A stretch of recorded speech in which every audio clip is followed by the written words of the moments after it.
Hello everyone, welcome to our digital library. आज का हमारा बेसिक पैथोलॉजी का टॉपिक है एडिमा, जिसमें हम normal fluid circulation, introduction, causes and classification या फिर टाइप्स ऑफ एडिमा क्या होता है वो देखेंगे। इसके पहले हमने शॉक टॉपिक कवर कर चुके हैं, साथ ही साथ बहुत से ऐसे टॉपिक्स हैं जो इम्पॉर्टेंट है एग्जाम के लिए, वो आपको प्लेलिस्ट में मिल जाएंगे।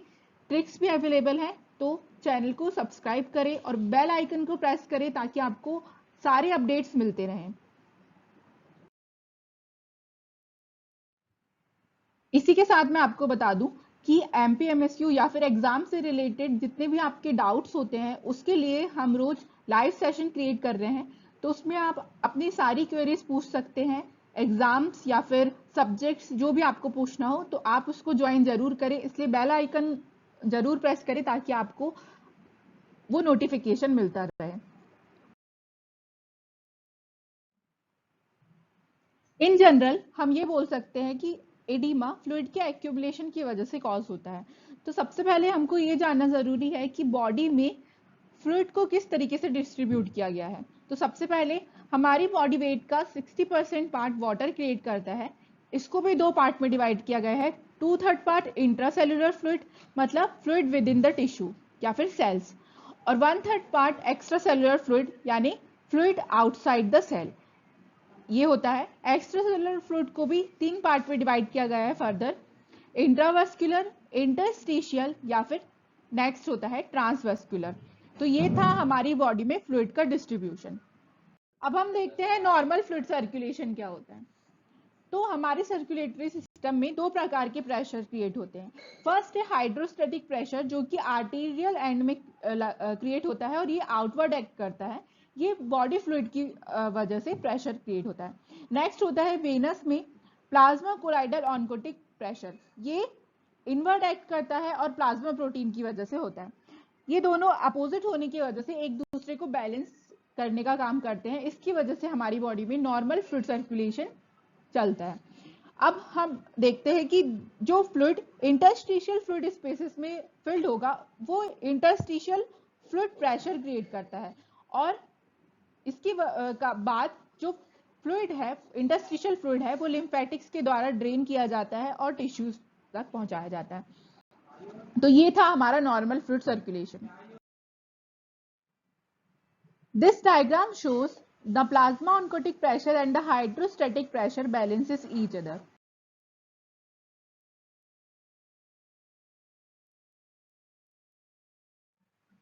सबसे पहले हम देखते हैं general definition of oedema. Oedema is an abnormal accumulation of fluid with in tissue. Tissue में जब फ्लूइड का एक्यूमुलेशन यानी फ्लूइड इकट्ठा होने लगता है तो वो कॉज करता है एडिमा। अब इसी से रिलेटेड एक और टर्म होती है इफ्यूजन। जब फ्लूइड का एक्यूमुलेशन बॉडी कैविटीज में हो, जैसे कि प्लूरा, तो हम उसको इफ्यूजन टर्म देते हैं। For example pleural effusion. ये थी एडिमा और इफ्यूजन की डेफिनेशन। अब हम देखते हैं जनरल पैथोफिजियोलॉजी की किस तरीके से एडिमा कॉज होता है।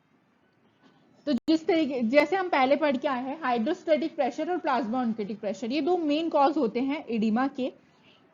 जब हाइड्रोस्टैटिक प्रेशर ज्यादा होगा या इंक्रीज होगा और प्लाज्मा ऑन्कोटिक प्रेशर कम होगा, तो ये दोनों जब एक दूसरे को बैलेंस नहीं कर रहे, तो जो फ्लूइड है वो वेसल्स से एक्सेस अमाउंट में बाहर आएगा इंटरस्टिशियल टिश्यू स्पेसेस में, जिसकी वजह से इंटरस्टिशियल फ्लूइड प्रेशर जो है वो इंक्रीज होता है, और जो लिम्फेटिक्स की कैपेसिटी होती है उसको ड्रेन करने की, वो उससे ज्यादा हो जाता है, ज्यादा अमाउंट में, तो लिम्फेटिक्स उसको ड्रेन नहीं कर पाते और फ्लूइड एक्यूमुलेट होने लगता है और वो कॉज करता है इडीमा या फिर इफ्यूजन।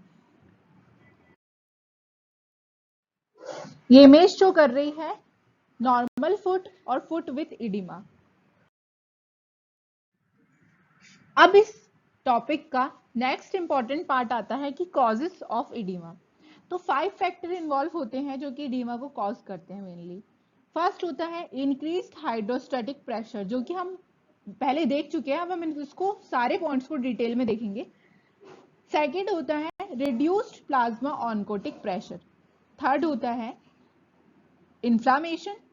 फोर्थ होता है लिम्फेटिक ऑब्स्ट्रक्शन, और फिफ्थ होता है increased salt and water retention. अब हम इनको डिटेल में देखते हैं। अब हम फर्स्ट कॉज देखते हैं, इंक्रीज्ड हाइड्रोस्टैटिक प्रेशर। तो जैसा कि मैं आपको बता चुकी हूँ, hydrostatic pressure is the pressure due to volume of blood, और ये एक्ट करता है आउटवर्ड्स। तो वीनस रिटर्न में कोई भी इंपेयरमेंट या फिर डिफेक्ट देखा जाएगा तो हाइड्रोस्टैटिक प्रेशर इंक्रीज होता है और दैट लीड्स टू इडिमा। अब इसके दो कॉज हो सकते हैं, या तो इंपेयर्ड वेनस रिटर्न या फिर आर्टीरियोलर डायलेशन। इंपेयर्ड वेनस रिटर्न में भी दो चीज हो सकती है, या तो लोकलाइज्ड हो या फिर सिस्टम यानी वाइटल ऑर्गन्स की वजह से हो। तो लोकलाइज्ड में वीनस ऑब्स्ट्रक्शन या फिर कंप्रेशन, वेन्स में ऑब्स्ट्रक्शन हुआ हो या फिर कंप्रेशन हुआ हो, जिसकी वजह से हाइड्रोस्टैटिक प्रेशर इंक्रीज होगा और इडिमा कॉज करेगा, फॉर एग्जांपल थ्रोम्बोसिस। नेक्स्ट होता है लोअर एक्सट्रीमिटीज की इनएक्टिविटी की वजह से, बहुत दिन से कोई पर्सन पैरालाइज्ड है, उसने चला फिरा नहीं, उस वजह से भी हाइड्रोस्टैटिक प्रेशर इंक्रीज होकर इडिमा कॉज कर सकता है। नेक्स्ट होता है सिस्टमिक। तो सिस्टमिक में या तो कार्डियक हार्ट फेलियर या फिर कंस्ट्रक्टिव पेरिकार्डिटिस या फिर लिवर सिरोसिस या फिर एसाइटिस के केस में हाइड्रोस्टैटिक प्रेशर इंक्रीज होने पर इडिमा देखा जाता है। नेक्स्ट होता है आर्टीरियल डायलेशन। तो आर्टरीज में डायलेशन हो गया हो और उसकी वजह से हाइड्रोस्टैटिक प्रेशर इंक्रीज होगा। तो आर्टरीज में डायलेशन क्यों होगा, या तो हीट की वजह से या फिर किसी भी न्यूरो हार्मोनल डिसरेगुलेशन की वजह से हाइड्रोस्टैटिक प्रेशर इंक्रीज होकर इडिमा कॉज करता है। तो ये था फर्स्ट कॉज।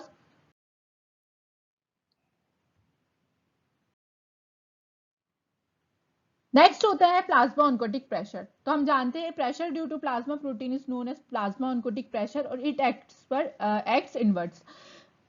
इसमें से भी albumin accounts for half of total plasma protein. जो एल्ब्यूमिन है वो प्लाज्मा प्रोटीन का अबाउट हाफ पार्ट क्रिएट करता है। अब इसमें क्या होता है कि condition leading to decrease synthesis and increase loss of albumin, किसी वजह से एल्ब्यूमिन का सिंथेसिस कम हो रहा है और उसका लॉस ज्यादा अमाउंट में हो रहा है, तो ये प्लाज्मा ऑन्कोटिक प्रेशर में डिक्रीज यानी फॉल करेगा, जिसकी वजह से इंट्रावस्कुलर वॉल्यूम कम होता है और रीनल हाइपोपरफ्यूजन होता है, यानी किडनी तक ब्लड का फ्लो सही तरीके से नहीं पहुंच पा रहा। जब भी रीनल हाइपोपरफ्यूजन होगा तो वो अपना रास सिस्टम को एक्टिवेट करेगा, यानी activation of renin angiotensin system, जिसकी वजह से हाइपर एल्डोस्टेरोनिस यानी एल्डोस्टेरोन हार्मोन रिलीज होगा और वो सॉल्ट और वाटर रिटेंशन करता है। सॉल्ट और वाटर रिटेंशन होने की वजह से प्लाज्मा वॉल्यूम इंक्रीज होगा जो लीड्स टू एडिमा। तो इन शॉर्ट हम इसमें समझ सकते हैं कि एल्ब्यूमिन की सिंथेसिस कम अमाउंट में हुई और उसका एब्जॉर्प्शन ज्यादा अमाउंट में हुआ, जिसकी वजह से प्लाज्मा ऑन्कोटिक प्रेशर कम हुआ, और प्लाज्मा ऑन्कोटिक प्रेशर कम हुआ तो इंट्रावेस्कुलर वॉल्यूम भी कम हुआ। वॉल्यूम कम होगा तो किडनी तक जो फ्लूइड है वो ब्लड है जो वो सही अमाउंट में नहीं पहुंच पाएगा, तो रीनल हाइपोपरफ्यूजन होगा। रीनल हाइपोपरफ्यूजन की वजह से रास सिस्टम यानी रेनिन एंजियोटेंसिन सिस्टम एक्टिवेट होगा, वो एल्डोस्टेरोन हार्मोन रिलीज करेगा। एल्डोस्टेरोन हार्मोन सॉल्ट और वाटर रिटेंशन करता है और जिसकी वजह से प्लाज्मा वॉल्यूम एक्सेसिव अमाउंट में बढ़ जाता है और एडिमा कॉज होता है। तो ये था हमारा सेकेंड कॉज। अब हम देखते हैं कि condition of reduce plasma oncotic pressure या फिर हाइपोप्रोटीनीमिया की कंडीशन क्या हो सकती है, यानी एल्ब्यूमिन क्यों कम बनेगा हमारी बॉडी में। या तो protein losing glomerulopathy, nephritic syndrome हुआ हो जिसकी वजह से यूरिन में प्रोटीन रिलीज हो रहा हो, लिवर सिरोसिस के केस में माल न्यूट्रिशन हो यानी प्रोटीन ही हम डाइट में कम अमाउंट में ले रहे हैं, या फिर प्रोटीन लूजिंग गैस्ट्रोएंटेरोपैथी। नेक्स्ट कॉज है इन्फ्लामेशन। तो इन्फ्लामेशन किसी वजह से हो सकता है, या तो टॉक्सिन, हिस्टामिन, एनोक्सिया या फिर ड्रग्स, जिसकी वजह से एंडोथेलियल गैप जो होता है वो इंक्रीज हो जाता है और वहां पर capillary permeability to plasma protein increase हो जाती है, यानी परमिबिलिटी इंक्रीज होगी, प्लाज्मा ऑन्कोटिक प्रेशर कम होगा, और जो कि हम जानते हैं प्लाज्मा ऑन्कोटिक प्रेशर कम हुआ तो एडिमा कॉज करेगा। तो ये था जनरली इन्फ्लामेशन किस तरीके से एडिमा कॉज करता है।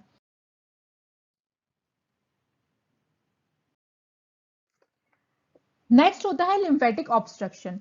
तो जैसा कि हम देख रहे थे इंटरस्टिशियल टिश्यू स्पेस में फ्लूइड कलेक्ट हो रहा था और फिर उसको लिम्फेटिक्स जो है हमारी वो ड्रेन करती है।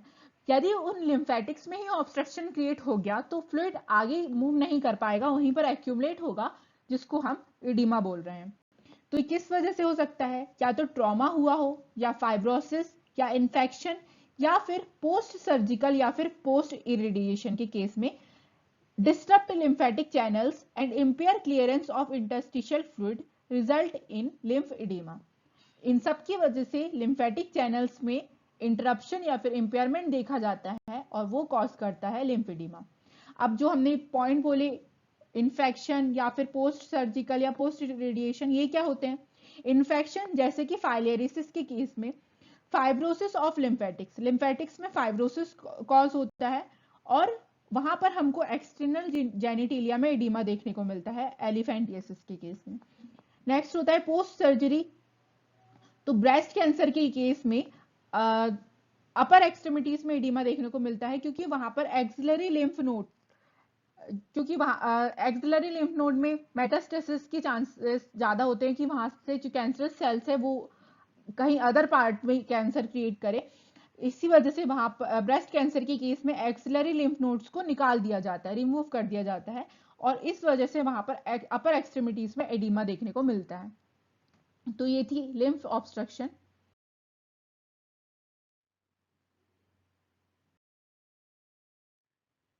फिफ्थ पॉइंट है सोडियम एंड वाटर रिटेंशन। तो हमको एक बात ध्यान रखनी है कि जब भी बॉडी में सोडियम का एब्जॉर्प्शन होगा तो उसके साथ साथ वो वाटर को भी एब्जॉर्ब करेगा। जब इंक्रीज अमाउंट में सॉल्ट रिटेंशन होता है तो हाइड्रोस्टेटिक प्रेशर इंक्रीज होता है और प्लाज्मा ऑन्कोटिक प्रेशर डिक्रीज होता है। तो ये तो हमें पता है कि वो आगे चलकर इडिमा कॉज करेंगे। तो क्या होगा? जब वाटर रिटेंशन ज्यादा होगा, जैसा कि हमने प्लाज्मा ऑन्कोटिक प्रेशर के केस में देखा था, जब वाटर और सॉल्ट रिटेंशन ज्यादा होगा तो वहां पर रीनल हाइपोपरफ्यूजन का केस देखने को मिलता है।